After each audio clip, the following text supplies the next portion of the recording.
Sejauh apa pandangan masing-masing paslon calon presiden dan wakil presiden terkait hilirisasi Minerba dan apa sebenarnya komitmen mereka ke depan di sektor hilirisasi di Minerba setelah masa kekuasaan Presiden Joko Widodo dan Wakil Presiden Ma'ruf Amin berakhir.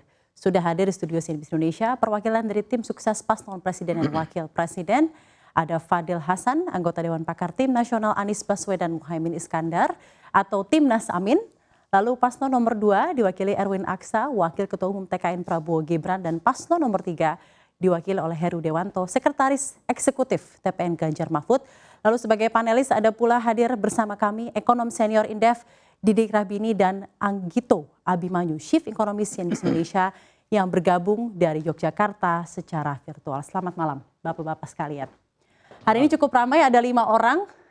Saya harap bisa tersampaikan masing-masing apa yang ada di benaknya masing-masing, tanggapannya.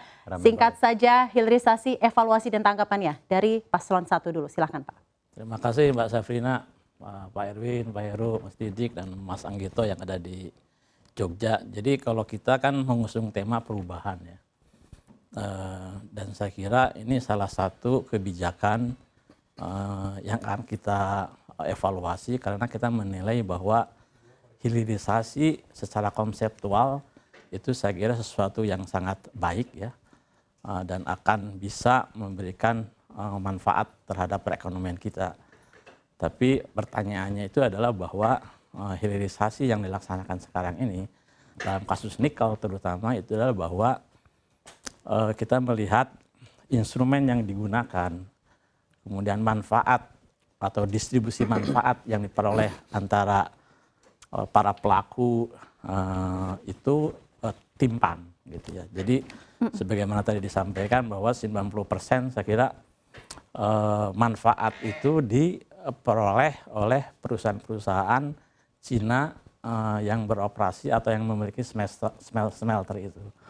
Kemudian yang kedua adalah yang terkait dengan instrumen yang digunakan itu adalah instrumen pelarangan ekspor. Saya kira pelarangan ekspor nikelnya itu telah membawa dampak ya. Yang pertama itu adalah terjadi gap antara harga di dalam negeri dan harga di pasar internasional. Kalau nggak salah harga di dalam negeri itu sekitar 34, kemudian di pasar internasional itu 80-an kan. Nah kemudian itu mendorong apa yang disebut sebagai illegal economic activities, smuggling, penyelundupan dan seterusnya. Dan ini juga terbukti penemuan KPK yang menunjukkan bahwa ada sekitar 5,2 juta nikel yang diekspor ya itu yang ilegal. Ton gitu. ya. Oh iya, 5,2 juta ton. Pertama itu. Kemudian yang kedua, dengan pelarangan tersebut itu akan menimbulkan retaliasi, ya kan? Dan kita terbukti tadi dinyatakan juga bahwa kita digugat oleh negara-negara ya, lain di Eropa dan seterusnya itu, dan kita kalah. Tapi kemudian kan seolah-olah kekalahan itu dirayakan secara heroik, gitu kan, atas nama nasionalisme. Saya kira itu sesuatu yang saya kira kurang tepat juga. Nah, artinya apa? Karena pada saatnya kita itu akan memerlukan impor nikel, apalagi kalau misalnya rate daripada eksploitasi yang kita lakukan itu sangat agresif ya. Dan dalam skala besar-besaran, yang pada satu saat cadangan nikel kita itu menipis, akan habis. Bagaimana kemudian kelanjutan daripada smelter-smelter yang akan dioperasi di Indonesia ini? Tentunya kan kita memerlukan impor. Nah kalau misalnya sekarang kita melarang ekspor, nah negara-negara lain saat-saatnya juga mungkin tidak akan mau melakukan ekspor nikel ke kita gitu ya. Nah, jadi saya kira itu sesuatu yang harus kita lihat. Oleh karena itu kita melihat bahwa program hilirisasi ini itu akan tetap dijalankan, bahkan akan kita perluas dalam konteks bahwa tidak hanya di Minerba. Tidak hanya di Minerba, kita akan melakukan apa yang kita sebut sebagai reindustrialisasi. Karena pada saat ini reindustrialisasi yang terjadi itu adalah bahwa kita mengalami deindustrialisasi, gitu kan, bahwa industri pengolahan kita itu PDB-nya, share-nya terhadap PDB itu menurun ya sekitar 25%, sekarang ini cuma 18,6%. Baik, terima kasih Pak Fadil. Itu yang akan kita lakukan. Berarti memang Anda tidak menampik ya bahwa sebenarnya memang masih ada butuh evaluasi ke depannya di program hilirisasi ini. Saya ingin tanggapan Anda karena Presiden Jokowi seperti yang tadi sudah kita saksikan bersama selalu menyampaikan hilirisasi adalah harga mati jika Indonesia ingin menjadi negara maju. Tanggapan Anda, dan ini juga amanat undang-undang Pak Fadil.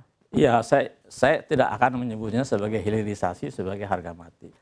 Saya menyebutnya adalah reindustrialisasi sebagai harga mati. Jadi bukan hanya hilirisasi dalam pengertian yang sempit, tapi adalah reindustrialisasi. Kalau itu yang disebutkan sebagai harga mati, saya kira betul.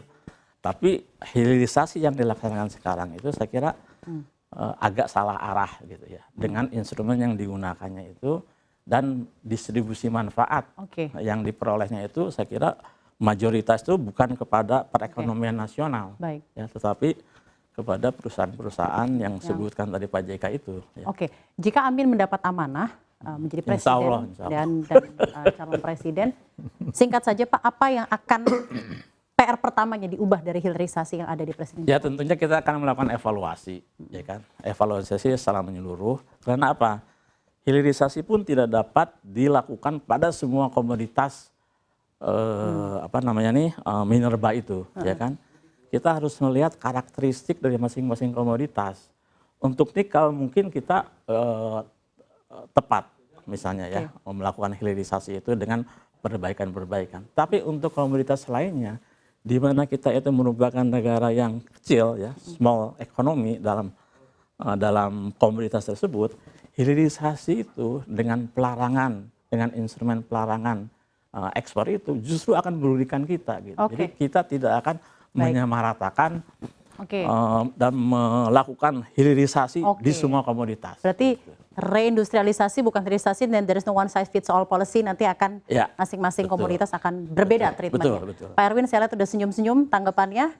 Dan juga mungkin dari Paslon 2 Pak, bagaimana hilirisasi di tangan Paslon 2? Kalau kita kan jelas melanjutkan. Dan di Minerbanya juga Pak terutama semua, akan dilanjutkan. Jadi dalam Asta Cita kita kan visi kita adalah bagaimana membangun hilirisasi. Bukan hanya hilirisasi seperti nikel, ada ferronikel, ada HPAL. Tetapi turunannya dari itu semua masih banyak. Sampai itu menjadi perangkat untuk kendaraan, peralatan-peralatan buat household. Jadi turunannya masih banyak. Bukan hanya kita memproduksi ferronikel atau HPAL ya yang kimia. Tapi turunannya harus kita bangun lagi di Indonesia.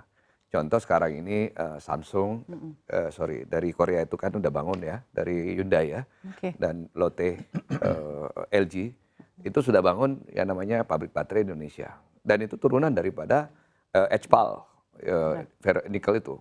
Dan itu kita ingin banyak lagi seperti industri-industri turunan seperti itu. Nah, kalau kita berbicara hilirisasi, bukan hanya nikel, ada bauxite, ada timah, kemudian ada pasir silika, termasuk juga perikanan kita. Kita butuh industri turunan dari rumput laut, industri turunan dari minyak ikan, kalau bisa jadi udah vitamin, dan sebagainya. Dan ini butuh nasionalisme juga, karena sekarang ini di dunia bagaimanapun juga Amerika contoh proteksinya tinggi sekali sekarang.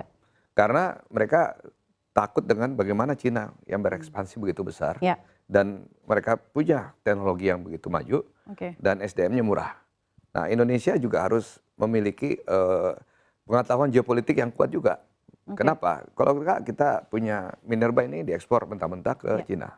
Dan kita juga harus tahu bahwa Cina ini yang berani investasi. Mereka bisa project financing sampai miliaran dolar. Dan mereka punya teknologinya. Mereka punya skillnya. Dan mereka nggak pakai FS kadang-kadang bangun Indonesia. Beda sama perusahaan Eropa, Jepang, Korea, Amerika. Jadi memang lebih efisien dan mereka lebih efisien, lebih berani. Dan selama ini kan kita udah tawarin ke Jepang.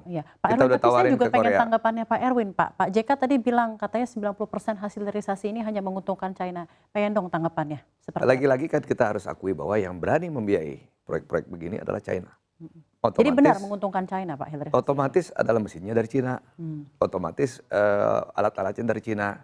Tetapi apakah kita ada kemampuan membangun itu, dan apakah bank-bank Indonesia berani membiayai proyek-proyek miliaran dolar? Nggak berani. Bank Mandiri berani nggak? BNI berani nggak? Nggak ada yang berani membiayai proyek miliaran dolar. Jadi kalau China terus yang berani, sampai kapan Pak ini akan menguntungkan China? Begini, China juga udah pintar. Mereka udah undang Korea di situ. Mereka udah Jepang di situ. Mereka udah undang Amerika di situ. Jadi kalau kita lihat di Morowali sana, kita lihat di sana, itu smelternya berjejer. Dan itu bukan punya Cina semua. Ada punya Korea juga di sana, ada punya Jepang juga di sana. Jadi mereka patungan membangun ini semuanya. Jadi kita jangan menganggap bahwa ini Cina semuanya. Dan juga jangan salah bahwa tambang-tambang itu milik orang Indonesia. Yang nyupir truk-truk itu orang Indonesia, bukan orang Cina. Yang operasiin eskavator orang Indonesia. Tapi high skill engineer-nya? Ya, sebagian ada high skill engineer. Memang kita harus perbaiki masalah labor yang pernah kita bicarakan itu ya. Bahwa labornya adalah dari Cina.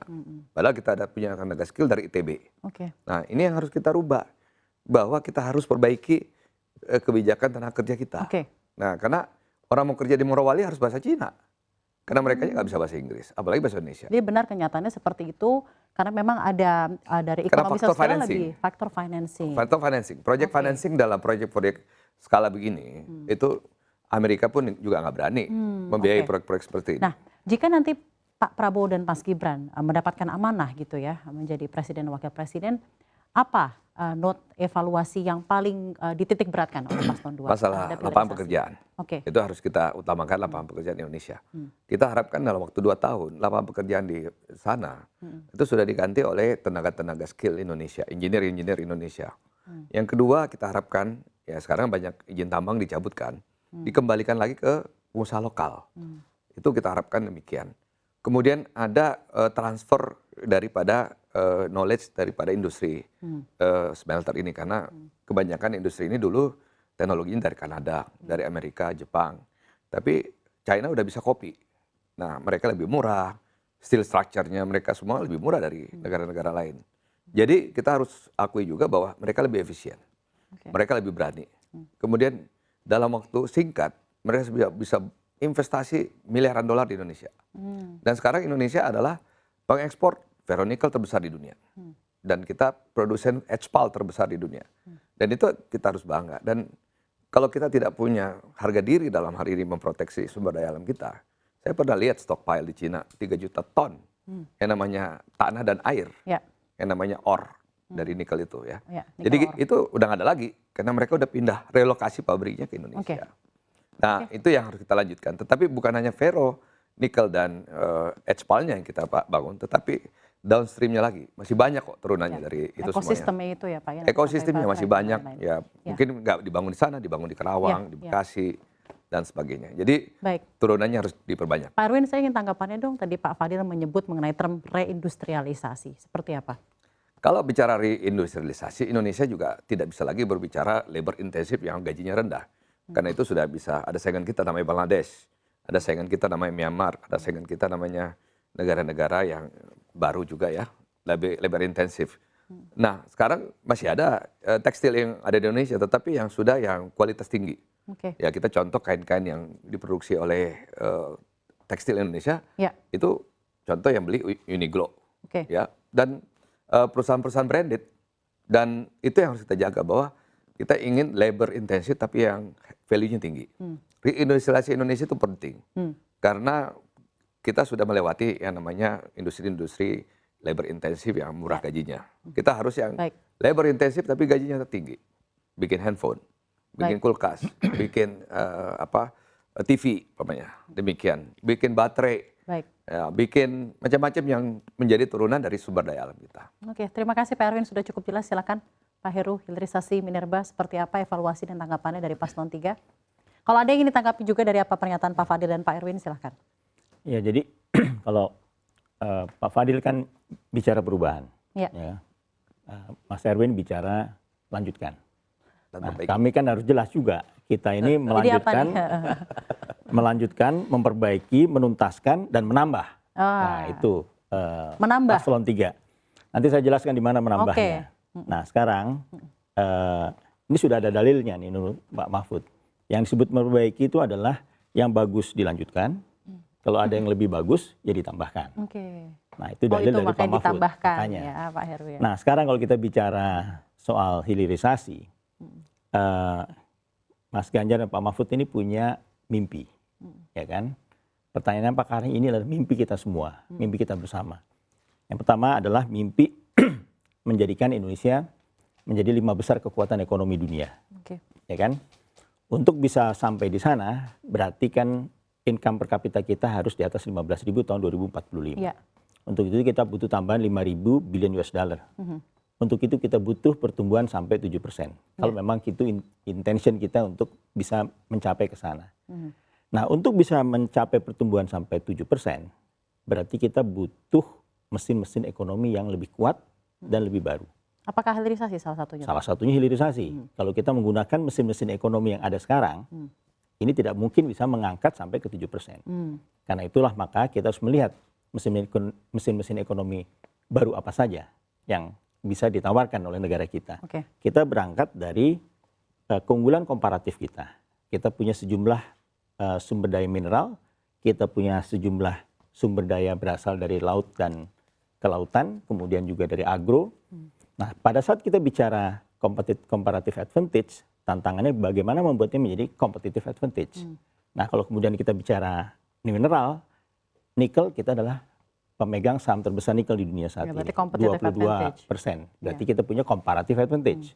Bagaimana membuatnya di competitive advantage? Berarti kan kita bicara nikel menjadi salah satu andalan kita dalam hal ini. Nah, mimpi yang kedua, yang sebetulnya bukan mimpi, tapi ini adalah komitmen, yaitu net zero emission. Nah, pada saat kita bicara net zero emission, ini adalah komitmen dunia. Kita tidak bisa melepaskan diri terhadap emitter terbesar, yaitu sektor transportasi. 25% emisi terbesar dunia berasal dari transportasi. Karena itulah maka seluruh dunia sekarang berlomba-lomba untuk mengkonversi combustion engine mobil ini menuju ke electric vehicle.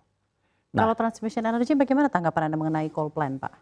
Nah, ini dia makanya. Karena semua dunia mau mengarahkan kepada EV, electric vehicle, ya, maka kita mau tidak mau akan bicara mengenai baterai. Walaupun ada hidrogen, ada FLP, tapi baterai, solid baterai, itu adalah salah satu modal utama untuk EV pada hari ini.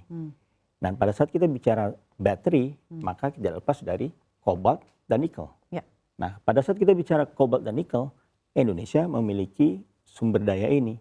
Sehingga ini bisa menjadi trump card kita, ya, untuk membawa Indonesia memutar perekonomiannya menggunakan engine baru ini yang namanya hilirisasi untuk nikel.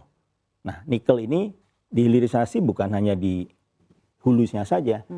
Di situ dibuat, tadi disebutkan dari ore kita buat MHP, kemudian nikel sulfat, kemudian prekursor, katoda, sampai ke baterai pack-nya, kemudian EV-nya, charging station, dan seterusnya. Ya, itu yang disebut dengan hilirisasi. Nah, sekarang jadi positif note nih, Pak, ya. Positif note, tapi ada tambahannya, saya bilang tadi. Kita tuntaskan tambahannya. Tambahannya kan terkait dengan apa yang disampaikan Pak JK tadi. Ya kan? Isunya China tadi kan. Nah, terkait dengan China ini, sebetulnya masalahnya lebih besar daripada itu. Ya, ada dua isu yang terkait dengan China. Amerika kan sudah mengeluarkan IRA itu, Inflation Reduction Act. Ya, kemudian Eropa akan mengeluarkan critical mineral, ya kan? Nah, jadi persoalan ini adalah persoalan geopolitik. Nah, bagaimana kita menyelesaikan ini? Kalau kita hanya melakukan dengan teknologi yang ada pada hari ini, yang disebut sebagai HPAL ini, yang mana didominasi oleh China, maka kita hanya bisa memasuki hanya bergantung kepada satu China saja. Tidak hanya itu, betul itu. Tapi kan kita harus lihat pasar EV dunia itu seberapa besar. Seberapa besar market EV China. Saat ini hanya 25%. 75% ini kemana? Ya kan? Artinya nikel kita ini tidak bisa kita manfaatkan secara maksimal. Jadi kita perlu solusi baru, yaitu solusi teknologi. Dan teknologi ini sudah ada sebetulnya. Hanya saja belum diadopsi, ya, kemudian dikembangkan dan dilaksanakan di Indonesia. Kalau kita memang punya keinginan ya menjadi pemain nikel dunia, maka kita juga harus tidak ragu-ragu untuk take the lead di dalam penguasaan teknologi. Dalam hal ini kita nggak perlu menguasai teknologi dimulai dari riset dasar, ya, karena sekarang inovasi on innovation ini kan terjadi di mana-mana. Jadi beberapa IP sudah bisa kita adopsi, kita kembangkan. Jadi memang kuncinya dari teknologi dulu ya, Pak, ya. Nah, teknologi ini kalau sudah kita temukan dan tidak bergantung pada teknologi yang bergantung pada China, Maka dari itu bisa take the lead. Kita take the lead, kita Oke, bisa kuasai 100% pasar dunia. Baik. Karena kita pemilik saham nikel terbesar di Luar dunia. biasa, pada itu hari ini. aspirasi dari paslon nomor 3. Iya. Baik, terima kasih Makanya Pak Heru ditambahkan sudah tadi kan. begitu cukup jelas. Jadi menuntaskan, memperbaiki dan menambahkan, ya luar biasa. Prof Didi, ini sudah ada sampaian dari tiga masing-masing paslon, bagaimana tanggapan Anda? Ya, kalau saya kritis ya terhadap yang ada maupun yang sudah saya dengar, industrialisasi, hilirisasi itu kan tidak ada yang menolak kan, harus dihilangkan, itu semua positif karena itu sudah wajib. Sekarang apa bedanya? Pada masa Presiden Jokowi itu kan baru mulai 2020, beliau mulai memerintah 2014 kan, jadi 6 tahun kemudian. Ya. Ini agak terlambat sih, tapi agak terlambat ya, cukup terlambat. Tapi tidak berarti negatif. Ini harus diteruskan. Tapi begini kepada teman-teman yang ada sebagai konseptor di dalam ya, yang nanti akan jadi presiden. Kalau nggak ada sesuatu yang signifikan, dampaknya itu tidak akan punya big push, akan seperti sekarang. Coba. Ini sudah dikembangkan hilirisasi seperti sekarang. Dampaknya pada pertumbuhan kan nggak signifikan. Karena tidak punya big push yang kuat. Coba bandingkan dengan periode sebelumnya. Periode sebelumnya, industri itu Pak Fadil tadi menyatakan 25%. Dampaknya itu dia tumbuh 10%. Sekarang ini 3%, 4%. Kan berarti kan hanya ngambil satu industri tidak punya dampak. Dan saya yakin kalau tidak ada perubahan mendasar untuk big push di dalam industrialisasi ini, nggak kemana-mana itu. Nggak akan mungkin 15.000 mana 15.000. Ini hampir 10 tahun nggak kemana-mana, 3.500, 4.500. Ya enggak. Padahal untuk menjadi negara yang maju itu harus paling tidak melewati itu harus 10.000. Prof Didi, argumennya Argumen Presiden saya Jokowi tidak bertanya, adalah, tetapi men-challenge teman-teman ini nggak akan kemana-mana. Dan jadi apa yang industri salah itu dari harus. pernyataan Presiden Jokowi jika ia selalu mengatakan bahwa hilirisasi Enggak, adalah tidak. harga mati menuju Indonesia maju? Ataukah hanya lebih kepada poin-poin evaluasi saja ke depan? Ya tidak seperti itu tidak seperti agama lah ya. Presiden Jokowi itu ingin meyakinkan lah ya seperti NKRI harga mati. Yang nerimanya itu tergantung kita ya, kalau menerimanya negatif ya negatif ya. Tapi ini hilirisasi sudah dijalankan. Ya. Dan 2016 ya Indef ya Pak Fadil juga undang Presiden Jokowi. Pak Jokowi saya di hadapan langsung berjarak hanya 4 meter. Pak Jokowi jangan hanya belusukan di selokan-selokan, belusukan di industri pada mati semua 3%. 2016 baru 2020 itu berjalan.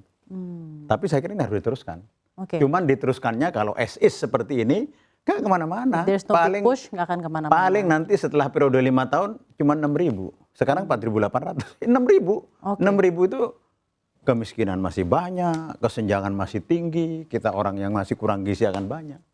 Dalam pikiran Anda, big push seperti apa yang sebenarnya dibutuhkan hilirisasi? Ya big push industrialisasi. Ya. Hilirisasi ini kurang dikenal sebenarnya, tapi karena Presiden Jokowi yang sudah ngomong, ya istilah itu menjadi downstream policy mereka bilangnya ya. Jadi sebenarnya industrialisasi. Industrialisasi itu polanya sudah ada Korea, sudah ada Jepang, sudah ada Taiwan, sudah ada macam-macam. Kalau Singapura nggak bisa, dia jasa. Kita nggak bisa jasa karena jasa itu kan informalnya banyak. Ya. Dan selama industri itu terus minggir jadi 18, 15, jasanya nanti informal, nggak kemana-mana. Terima kasih. Kita akan punya masalah. Terima kasih.